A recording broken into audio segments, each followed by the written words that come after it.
Dear student, उम्मीद आप खैर खैरियत से होंगे। आज की वीडियो में क्लास 9th का जो मैथ है उसका यूनिट 1 एक्सरसाइज 1.1 का क्वेश्चन नंबर 3 सॉल्व करेंगे।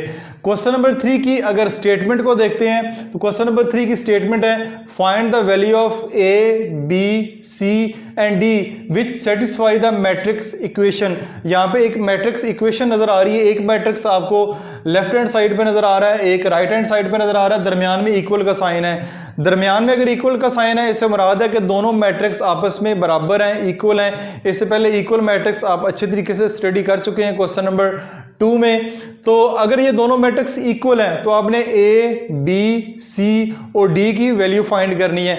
कैसे करेंगे, आइए हम इसको सॉल्व करते हैं। तो आप जैसे कि मैट्रिक्स इक्वल मैट्रिक्स का जानते हैं कि कॉरस्पॉन्डिंग एंट्रीज बिल्कुल बराबर होती हैं, सेम होती हैं। यहाँ पर 0 है तो यहाँ पे भी 0 आना चाहिए, ये दोनों आपस में बराबर हैं। ये वाली एंट्री जो है इसके बराबर है, ये वाली जो एंट्रीज है ये इसके बराबर है, ठीक है। और ये वाली एंट्री जो है इसके बराबर है और ये वाली इसके बराबर है, जो कि आपको भी बराबर नजर नहीं आ रही, ठीक है। क्यों नजर नहीं आ रही, यहाँ पे वेरिएबल मौजूद है ए बी और सी, इनकी जब तक वैल्यू फाइंड नहीं करते तब तक ये एक दूसरे के बराबर आपको नजर नहीं आएंगे। तो हम क्या करेंगे, a plus C is equal to 0, यानी a plus C is equal to 0 इसके बराबर रख लेंगे। C minus 1 is equal to 3, c minus 1 is equal to 3। उसके अलावा a plus 2b is equal to -7 और 4d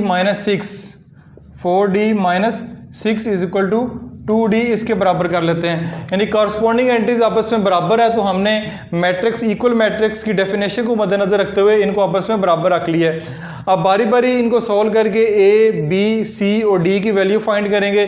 सबसे पहले देखें इसको, a plus C is equal to 0। यहाँ पे दो वेरिएबल हैं ए और सी, दोनों में से किसी एक की वैल्यू का पता होना जरूरी है, तब हम दूसरे की वैल्यू फाइंड कर सकते हैं। तो अब चलते हैं इसकी तरफ। c minus 1 is equal to 3, यहाँ पे एक ही वेरिएबल है तो साथ -1 है, -1 इक्वल के दूसरी तरफ ले जाएंगे तो +1 हो जाएगा, यानी कि ये -1 है तो इस तरफ आएगा तो ये +1 हो जाएगा। तो 3 + 1 तो ये आपके पास क्या आ जाएगा, सी की वैल्यू आ जाएगी 4। सी की अगर वैल्यू आपने फाइंड कर ली है तो यहाँ से आप ए की वैल्यू भी बआसानी फाइंड कर सकते हैं। कैसे, a plus C is equal to 0, C की वैल्यू 4 है तो मैं यहाँ पे सी की जगह 4 पुट कर देता हूँ इज इक्वल टू 0। तो ये +4 है, इक्वल के दूसरी तरफ जाएगा तो -4 हो जाएगा। a इज इक्वल टू 0 -4, जो कि a की वैल्यू आएगी आपके पास -4।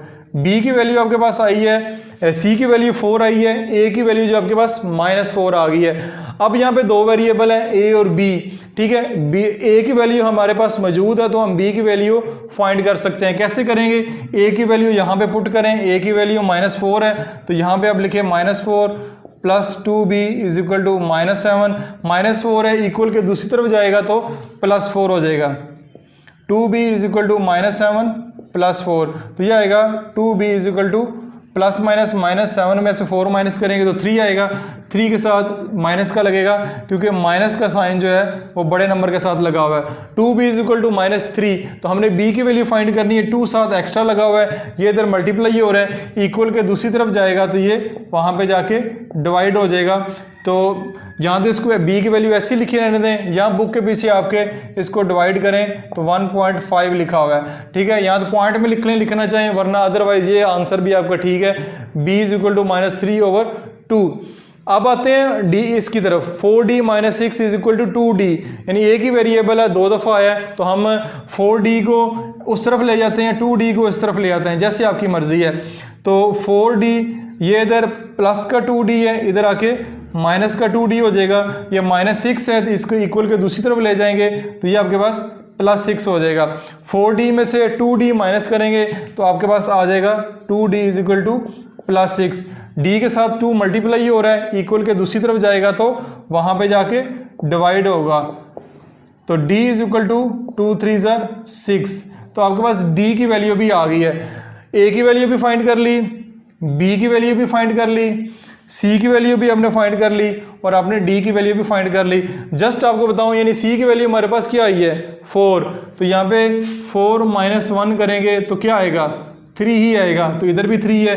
तो इस तरह बाकी वैल्यूज भी पुट करके चेक कर सकते हैं आपका आंसर बिल्कुल ठीक है या नहीं है, अदरवाइज करने की जरूरत नहीं है। जस्ट इस क्वेश्चन में ए, बी, सी और डी की वैल्यू फाइंड करनी है। उम्मीद है ये क्वेश्चन आपको अच्छे तरीके से समझ आया होगा। एग्जाम पॉइंट ऑफ व्यू से काफ़ी इंपॉर्टेंट क्वेश्चन है। वीडियो में लाइक करके कमेंट करके ज़रूर बताइएगा। अपना ख्याल रखिएगा। खुदा हाफिज़।